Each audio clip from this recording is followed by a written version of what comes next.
Fairy Tail 100 Years Quest Chapter 186 is officially out, and this was another fantastic chapter. I do have a bit of a gripe, but overall I am satisfied with this chapter and how one of these fights concluded, setting things up for the future. We also got an actual answer as to why the Oracion Seis are here in Giltina, so we finally got the answer as to the why they are here, and the fights are still very satisfying, at least to me. But I do have a good amount to talk about this chapter, so before we jump into things, don't forget to like, subscribe, and hit the notification bell for updates on future videos. Really helps, and it shows you guys enjoy the content I make here on the channel and shows you want to see more. And if you want to see me talk about a whole bunch of different manga, I'm finally back on my weekly manga podcast, Shonen Pulse, over on the Panel Focus YouTube channel, where me, Nox, Yatogami, and Papa Trophy talk about 9 different manga from 3 separate magazines. We're almost at 1,000 subscribers, and it would be very much appreciated if you guys checked it out. It's a whole lot of fun. Also, if you want to see me talk about comic books, go and check out my second channel, GW Comics, where right now I'm primarily focusing on DC characters with some Marvel here and there, with other comics soon to be discussed as well. So go and check that out. It's a passion project of mine, and I'm having fun making those videos. Now then, on to the actual chapter. Chapter 186 of 100 Years Quest, titled The Meaning of Freedom. Following the pattern of the last 2 chapters, the cover image is of Lekka from Fire and Flame, dragonized, and full design. It's not bad. I like it. I think it could be better, but it's still a pretty nice design, so I don't think it would change too much. But we begin from where last chapter left us, with Cobra getting motivated by Sawyer, aka Racer, to get back up and to win his fight, while Cobra is just gushing out a huge, I'm gonna say bog, of poison mist around him, as this is getting Blade to hesitate, as Cobra mentions that he can hear that Blade is scared, while Blade is curious as to how Cobra is so confident right now, asking what power does that poison have, as Cobra says that this is dragon poison, as this does catch Blade's attention. As Cobra smiles with a sinister look, he says it corrodes everything. Now, really quick, this actually confirms that up throughout the entirety of the fight, Cobra never really got a chance to land any of his poison hits on Blade to begin with, which kind of tracks. Blade was able to avoid all of Cobra's attacks, and Cobra was barely able to avoid some of Blade's attacks from what we've seen previously. So it does add up as to how Blade doesn't know what kind of poison Cobra is capable of doing. Cobra then immediately launches a large smoke screen of poison right towards Blade, but he cuts through it with more poison mist coming around him.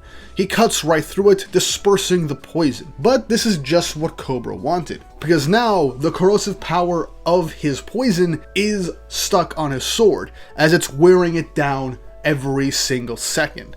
Which is interesting because I keep forgetting just how potent Cobra's poison is supposed to be. And I'll talk more about that as we continue onwards. Blade goes on to say that he will be able to cut him down regardless if his name isn't Blade, staking his name on the fact that he'll be able to cut down Cobra. And in a flash, he then begins to charge right at Cobra and stab him right through the gut, with Cobra actually smiling after getting hit with this immense pain, and then begins to hold right on to Blade's sword, locking him in. Holding on with all of his strength, staring right down into Blade's face with an unhinged smile, saying that he's in the poison now, as he then completely engulfs Blade with every ounce of dragon poison that he has, completely engulfing him. I also just love this image of Cobra just kind of crashing out by unleashing his poison and just literally just throwing caution to the wind, going full out, finally using a Dragon Slayer move, his Poison Dragon's Jaw, as he finally lands a massive blow onto Blade, as he continues to be engulfed by the poison, with Cobra just smiling and saying, "Sorry about this, but I'm not like Natsu. I flat out kill my enemies." As then Blade is crawling onto the ground, just unable to shake the poison, as he says that death to us is merely returning to Lady Ferris. And as the poison begins to seep in, his body begins to corrode and disintegrate, and as he falls to the ground, he completely turns into seemingly dust, and then a massive explosion occurs.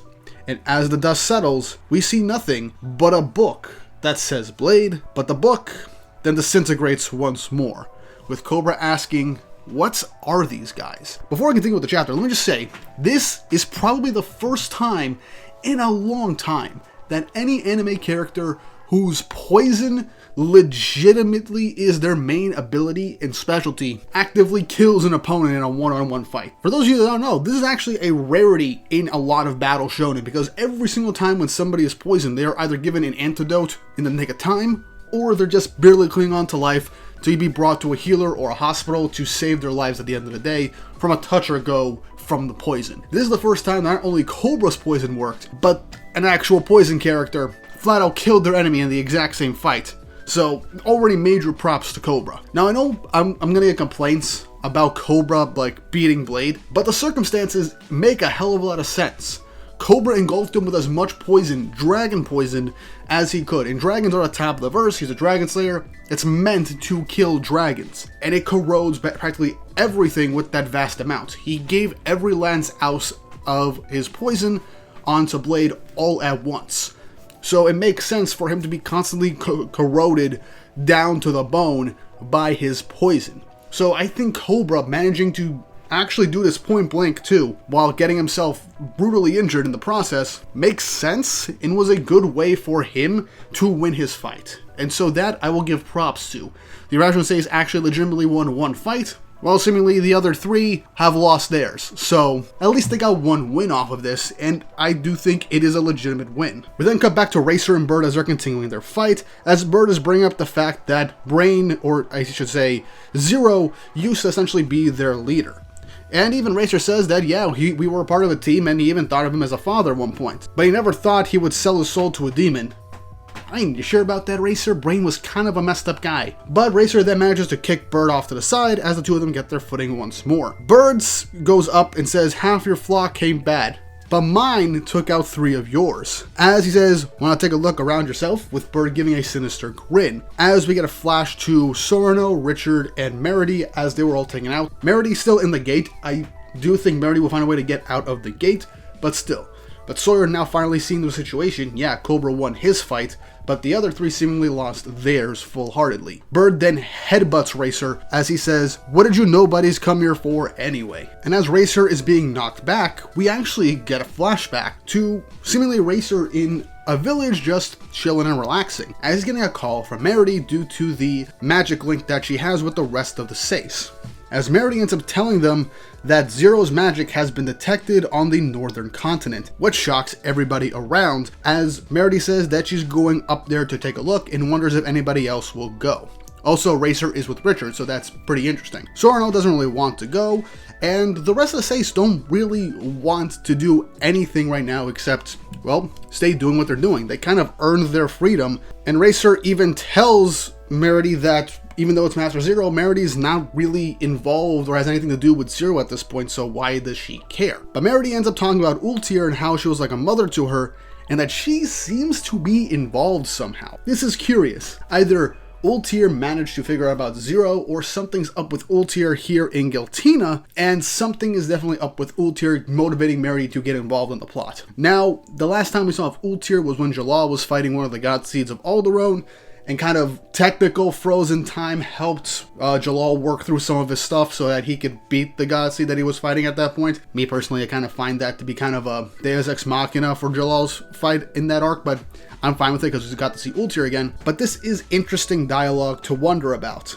I'm curious to see if we will actually see Ultir participate in this arc, and if she is the reason full-heartedly that Meredy has come by this situation and information. But Meredy tells the Seis that they have to settle this.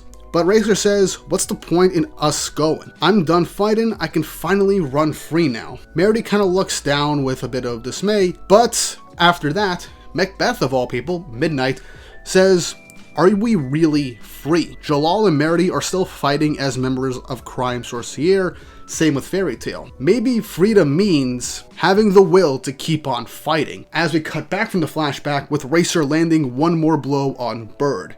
As Racer then, grabbing onto him, bites and chops down on his shoulder, and in that instance, increases his speed to hit him with a barrage of attacks. As he's basically insulting and kind of bad-mouthing Bird to kind of get him off his game, saying that, you want to know why we came here? To keep you jerks like you from calling yourselves Oracion. And in that last instance, Racer then hits him with a bigger barrage of attacks, slashing him up with a bunch of blows, with his Sonic Heaven. And in that instance, it seems that this was a deciding blow for Racer against Bird, as his last thoughts are of Macbeth needing to take down Zero, with Macbeth being the last character we see in the chapter as it ends. Now, first off, I'm not sure Bird is out of the count just yet. He didn't turn into a book. For all we know, the fight's still going to go on, but if he won, I'm less satisfied with Racer winning in that instance, but it is due to him having a bit of personal growth. This chapter gave us the answer as to why the Oracion Seis are in Guillotina. It is still kind of hand-wavy, but at least one of the main reasons they're here is A, Ultir, and B, because Master Zero is still alive and in the continent, so they wanted to deal with that as well. It is more of a personal matter, and it does make sense, especially for Macbeth, to want to deal with things with his father. And I like how, despite Merity asking them to help, the Seis aren't really interested at first to go on and help, because yeah, they kind of earned their freedom. They can finally enjoy themselves and have a decent life. But Macbeth is the one that convinces them, what is the point of us being free if we can't fight what needs to be fought? We have the choice now to do what we want, and maybe being free also means to keep fighting for that freedom. I kind of like that, and it gives extra character growth for the Oracion Seis as a whole, mainly, you know, Cobra, Sawyer, and Macbeth. So I do kind of like that, and I'm curious to see what it's going to lead to in the future. Again, I'm still liking that the Seis are actually getting actual shine, and that we finally got a win for one of the members of the Seis, and especially it being Cobra, who has just been basically a jobber in almost every major fight he has been in post his first introduction, which I'm happy with. The guy deserves a win especially, and now hopefully Macbeth can finally beat Zero, end that chapter of his life, and fully keep his development and growth as a person, which I will be very happy with. Now look, half the Seis are basically taken out. One officially won a fight, another might have won the fight, and now the leader of the Seis is potentially going to win a fight. I get that people kind of expected a lot from these demons, and me too, but I also kind of expected the Seis to actually do something if they were introduced, because again, I've made a video on this, the Seis were jobbers and were constantly disrespected despite being brought back in the series. We've had 2 years of them constantly getting stronger, only for us to never see how strong they've gotten. This is the perfect opportunity to see their own strength and the difference between all their abilities and even their opponents. I feel like this is one of the only fandoms that complain when side characters that are finally given some chance to shine, to grow, and actually have a fight where they can potentially win. People will be disappointed because it's not the main cast, even though a big complaint is that the main cast take on multiple different factions and end up winning in the end. So I feel like having side characters that end up taking on other main groups to help show what they can do and give more development and time to shine for these characters that have been kind of neglected would be celebrated, but I guess not. I'm sorry about the mini rant. It just kind of irks me whenever we get some characters that can finally do something, only for people to complain about it later on, and it kind of sucks because it makes it hard to be excited about anything at this point. But I'm sorry, if you don't like it, you don't like it. I just wanted to air that out for myself at the end of this review. But at the end of the day, what do you guys think of this chapter? What do you think of these fights? How do you think this is going to conclude in the future? Let me know in the comment section down below. Are you happy that Cobra finally got a decent W in this series? And do you think Macbeth will win this fight and kind of tie the score of 3-3 for the Seis before they disperse in this whole showdown? Let me know in the comments below. And once more, if you haven't already, like, subscribe, and hit the notification bell for updates on future videos. Really helps, and it shows you guys enjoy the content I make here on the channel and shows you want to see more. Now, with all that said and done, hope you all have an awesome day.